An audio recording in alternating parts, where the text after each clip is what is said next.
Morning, everybody. How you holding up? A little bit frustrated, confused? I'm seeing it. Seeing a growing frustration and a growing sense of unrest. I think we're all weary from this. This wasn't anything that any of us asked for or wanted. But you know what else I'm seeing? I'm seeing heroes. I'm seeing people stand up and say, count on me. Put some weight on me. I'm seeing people step up and be better neighbors and be better friends and be better sons and daughters and brothers and sisters and moms and dads. I'm seeing people who are saying, this will not break us.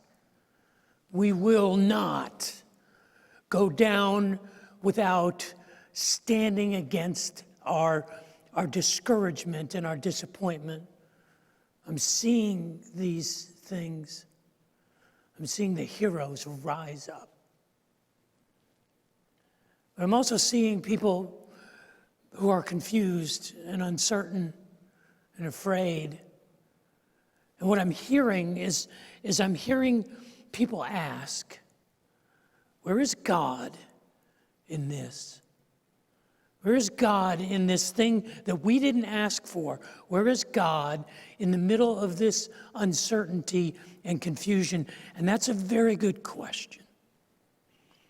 And what I want us to do in the coming weeks as we continue to isolate ourselves and continue to push back against these difficult days, I want us to press into that question, where is God in this? And in order to find God in the midst of this, I want to learn the lessons from history. Because this is not the first time we've been here. And it will not be the last time we are here. And what I'd like for us to do is I'd like for us to learn from those who have been there and done that, who have walked this path before. I want us to learn the lessons of history. For example, I want us to go back to 1967. It was in 1967 that a group of engineers at the IBM R&D laboratory in San Jose, California, were tasked with the almost impossible challenge of inventing a portable data transfer system for the new IBM mainframe computers. They wanted to be able to take data from one computer to another and have it transfer in a portable manner. And they wanted to create something that would transfer the ICPL, the initial computer programming language, so they could update it from time to time in their customers' mainframes. It took them 5 years, and they experimented with every kind of technology. They tried to invent technologies, but they eventually, in 1972, patented a data transfer system that they called the 23FP, or what we know of as the floppy disk. It was an 8-inch magnetic disk encased in a paper envelope, and it held a whopping 80K of data. I send out JPEGs and GIFs with more memory required than that today, but it held 80K. It took them millions of dollars and 5 years to create this single floppy disk data transfer system. Within the next 5 years, the technology advanced so rapidly that every time someone would figure out a new way to create an advanced floppy disk, they started new companies. And the fastest growing companies in the tech world through the late 70s and into the early 80s were companies that created and built and manufactured readers and floppy disk or memory disk technology. By 1980, you could go out and you could buy a box of 3.5-inch double-sided high-density disks that held 1 megabyte of information on each disk. And what had cost $590 in 1972, you could buy 10 of these, plus an 11th one free, for $25. The technology hockey stick. In 1995, a Harvard Business School professor named Dr. Clayton Christensen wrote a Harvard Business Review article titled "Disruptive Technology Catching the Wave." And he popularized the idea that if companies were unwilling to innovate, they would die.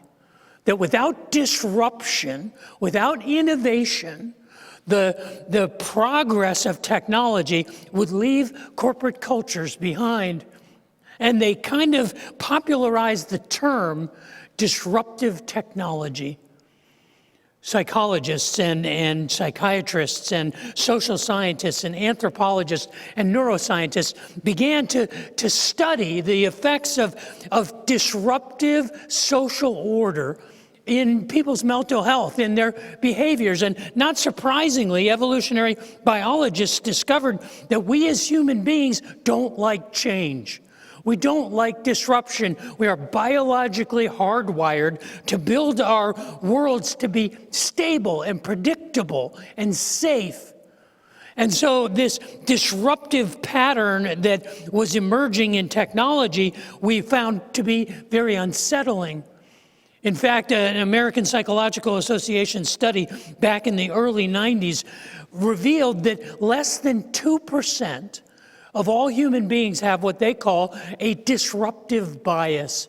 The Steve Jobs and the Elon Musks of the world are a rare commodity. 98% of us prefer for our worlds to stay the way they are. Disruption in the status quo, disruption in our routines is an unsafe environment for us. But whether we like it or not, we live in a disruptive world. We live in a world that changes without our permission, that catches us off guard, that pulls the rug out from under our feet, and the bottom falls out without warning. The only thing that we can be sure of in this life that will never change is that things will change. So how do we handle a life lived in a disruptive world? Where is God in the midst of that disruption? It's my prayer today that you would find God in this disruption. It's my prayer that we would find our hope in this time of interruption and disruption and chaos and confusion and frustration, because God is there in the disruption. Perhaps the greatest disruption in human history, you could argue that the most disruptive story in all of human history was the life of Jesus of Nazareth. Life changed in the world based on the disruption that his life created. And perhaps second to that, the second greatest spiritual disruption in at least Western history began in the year 1516, just over 500 years ago. It was when Pope Leo X, the Pope of the Roman Catholic Church, sent a Benedictine monk on a mission to Central Europe, to the middle of the Holy Roman Empire, with the task of raising funds to rebuild St. Peter's Basilica in Rome. And he had armed this emissary named Johann Tetzel with the ex cathedra permission to sell what were called plenary indulgences. A plenary indulgence was basically a get-out-of-hell-free card. It was a promise from the Pope and the Church itself that if you made appropriate contributions to the rebuilding of St. Peter's Basilica, that you could absolve yourself of your sins, that you could even release family members and friends from purgatory. Johann Tetzel was famous for saying, "The sound of the coin in the offering tin was the sound of a soul being released from purgatory. It was in the year 1517 that a young German priest had an objection to this theology, and he published a paper in 1517 called The Disputation of Martin Luther Against the Power and the Efficacy of Indulgences. The legend has it that on October 31st, 1517, All Hallows Eve, that this young priest named Martin Luther nailed what we know of as the 95 Theses to the cathedral door at the church in Wittenberg, Germany. By 1520, Martin Luther was considered an enemy of the Catholic Church, and he was ordered to make an appearance at the council in the city of Worms. This was to be overseen by the Emperor of the Holy Roman Empire, Charles V. It was there at the Council of Worms in May 21st, 1521, that Martin Luther was officially excommunicated from the Catholic Church. And Emperor Charles V proclaimed that he was now to be considered an outlaw, an enemy of the Holy Roman Empire, and that anyone who was giving him food or shelter could be immediately arrested, that his writings were banned, and that he could be killed by anyone who encountered him without fear of legal prosecution. For the rest of his life, for the next 26 years of his life, Martin Luther lived as an outlaw and a fugitive. You could say that he was sheltering in place. It was during this time that Martin Luther found refuge in one particular psalm. It became the psalm that sustained him in his days of struggle and uncertainty. And it was the 46th Psalm. Psalm 46 was a hiding place, a refuge for him, because that's the promise of Psalm 46, that God is our refuge and our strength, an ever-present help in trouble. Therefore, we will have no fear. Though the earth give way and the mountains fall into the heart of the sea, though its waters roar and foam and its mountains quake with surging. The 46th Psalm is one of 102 Psalms in the book of Psalms, one of 102 out of 150 that begins with a superscription. It begins with some instructions to the reader. It is one of 55 Psalms that begins with the instruction for the director of music. These were songs that were to be sung in the liturgical worship in the temple. It is the only psalm of the 150 psalms that says, according to Alamoth. It is a hapaxogonoma. It's a Hebrew word that only occurs here, and scholars debate on what it means. It has something to do with the female voice. But since women weren't allowed to lead worship in the temple, it may imply that this was to be sung in a higher register, in a falsetto voice. It was a song. But perhaps the most interesting note at the beginning of the 46th Psalm is that it was for the sons of Korah. Now, it can mean that these were of the sons of Korah, like they were to sing it. It was kind of like, this is for NSYNC, or for the Backstreet Boys, or for Boys to Men, whatever the sons of Korah was. This was to be dedicated to them, or it may have been written by them. We don't know. We don't know exactly who the sons of Korah were, but we have a clue. 500 years before the 46th Psalm was written, there was a Levitical priest named Korah. It tells us in the 16th chapter of Numbers, in the story of the Exodus, that Korah had gathered a number of his fellow priests together, and 250 people, leaders of Israel from the tribe of Reuben, and they were protesting against Moses and Aaron. They wanted to overthrow their leadership and take the people back to Egypt. Moses and Aaron fell on their faces and they pled with God for God to show the people of Israel who it was that they should follow, Korah and his followers, or Moses and Aaron. And God showed them in the most dramatic of terms. As the story is reviewed in Numbers chapter 26, it tells us that the earth opened up and Korah was swallowed up by it. And the 250 leaders of Israel were consumed by fire. But interestingly enough, there's a footnote in Numbers 26 in verse 11. It says, the line of Korah did not die out.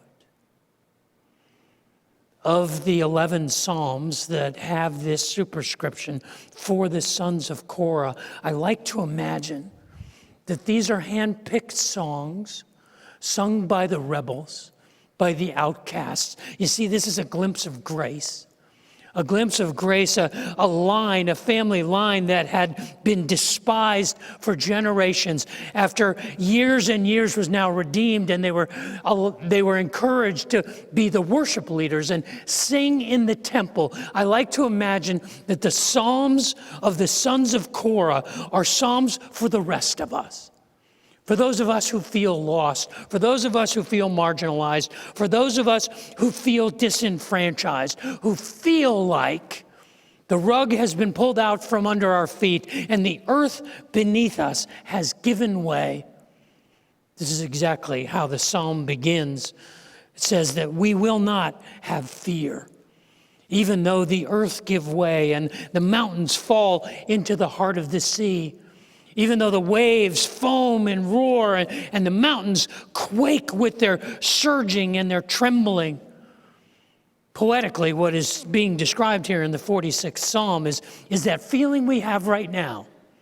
That feeling like nothing is predictable, nothing is stable. We don't know what the future holds. Like the very ground beneath our feet has been shaken. Everything we relied on, everything we trusted in has been violated. Literally, what this is describing is an earthquake.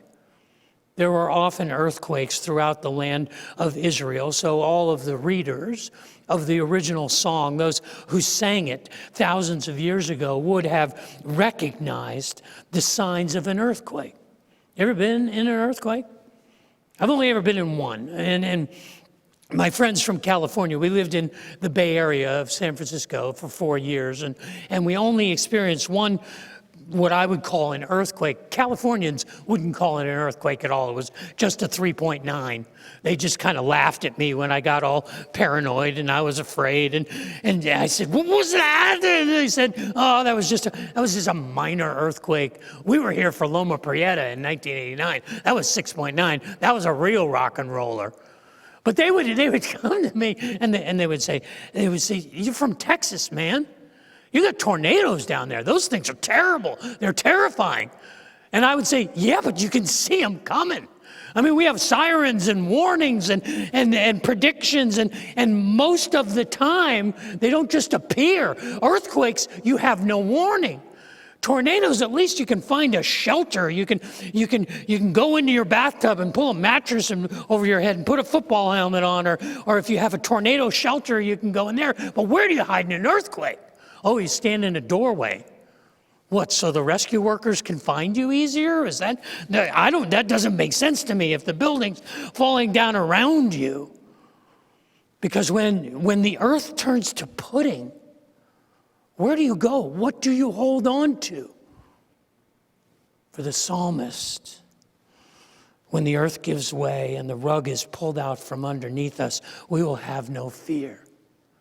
Because God is our refuge, our strength, and our ever-present help in trouble. God is our refuge. It's the Hebrew word machsech. Machsech. And it literally means that God is our fortress.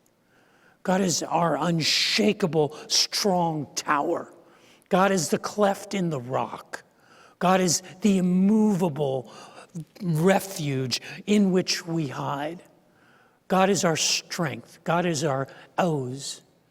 And it is. It's the word Oz, basically. I don't know if Frank Baum, who wrote the story of the Wizard of Oz, knew Hebrew, but it's the Wizard of Strength. The Hebrew word for strength is Oz. And it doesn't just mean strength, it means formidable. It means ferocious. It means fierce. God is a formidable, fierce force in protecting us because he is our ever-present help in trouble. He is our Ezrach. He is our rescuer. He is our paramedic. He is our ER doc. He is our ever-present help in trouble. When the earth gives way and the mountains fall into the sea, we will not fear because God is our refuge. There's no doubt that we live in a world that is disorienting us. We live in a world that is radically changing, and none of us asked for this. None of us saw this coming. None of us wanted this to happen. But we find ourselves disoriented and we find ourselves confused because our lives have been disrupted. Because our lives have been turned upside down. Where is God in the midst of these things? I think we look to the same place that the psalmist looked 3,000 years ago. We look to the same place that Martin Luther looked 500 years ago. We know that the 46th Psalm was Martin Luther's go-to. It was kind of his theme song. In his life as an outlaw, in his life as a fugitive, he would find himself writing poems and writing songs and writing hymns. In fact, for many years, the Lutheran hymnal featured dozens of hymns that were written by Martin Luther. The most famous of those is called Ein feste Burg ist unser Gott. Ein feste Burg ist unser Gott. A mighty fortress is our God, a bulwark never failing. Our helper he amidst the flood of mortal ills prevailing. The lesson from history from 3,000 years ago, from 500 years ago, is that God is present in our confusion, in our chaos. God is present in the disruption. The lesson of history is that he is our refuge. It was in December of 1903 that two young brothers from Dayton, Ohio, traveled to the Outer Banks of North Carolina. It was there 4 miles south of Kitty Hawk on a windy day, December the 17th in 1903, that they assembled their powered kite that they called the Wright Flyer, a flying machine. And on that day in December of 1903, they conducted 4 trials of the Wright Flyer. The first flight that they took that day at 10:35 in the morning lasted just 19 seconds and went a total of 59 yards at a height of about 5 feet. By their final flight of the day, they had flown over 500 yards and stayed in the air for 59 seconds. And the desire that men had had for 10,000 years to join the birds of the air had become a reality on that day. Within just a decade, air flying machines and airplanes were being used in combat in World War I. In May of 1927, a young man named Charles Lindbergh climbed into an aircraft called the Spirit of St. Louis and flew all the way nonstop from just outside of New York City to Paris, France. It took him 33 hours and 29 minutes. Over the course of just the next half century, in 1947, a man named Chuck Yeager would fly his Bell X-1 aircraft 75,000 feet in the air and break the sound barrier at 767 miles an hour. It was in 1969 that Neil Armstrong traveled over 500,000 miles and walked on the moon. By 1976, less than 3/4 of a century after the Wright brothers had flown just a few hundred yards on the Outer Banks of North Carolina, you could buy a ticket to get on the Concorde and fly from New York to London in 3.5 hours. After 10,000 years of desiring to fly like the birds, in less than 3/4 of a century, we had gone from flying less than 50 yards to flying across the Atlantic at supersonic speeds and walking on the moon. In an age of disruption, in a world that disrupts us, we find ourselves often with a disorientation. But ask yourself this question. Without that disruption, is that the life you want to live? You want to ride in covered wagons and sail in sailing ships?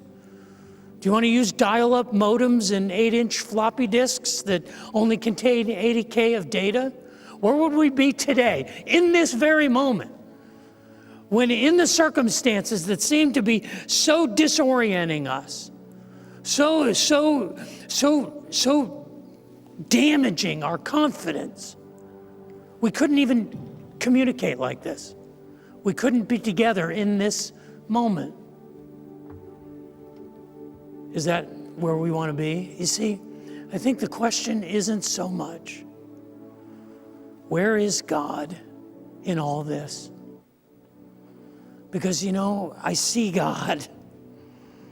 I see God in the emergency rooms of hospitals, where courageous men and women insert themselves into dangerous situations every day. I see God in the respiratory technicians and in the people who care for our parents and our seniors in nursing homes, in neighbors who bring food to each other, in bags and boxes of food that are placed in the trunks of hundreds of thousands of cars, providing millions of meals. I see God in the kindness of neighbors. I see God in the renewal of friendships.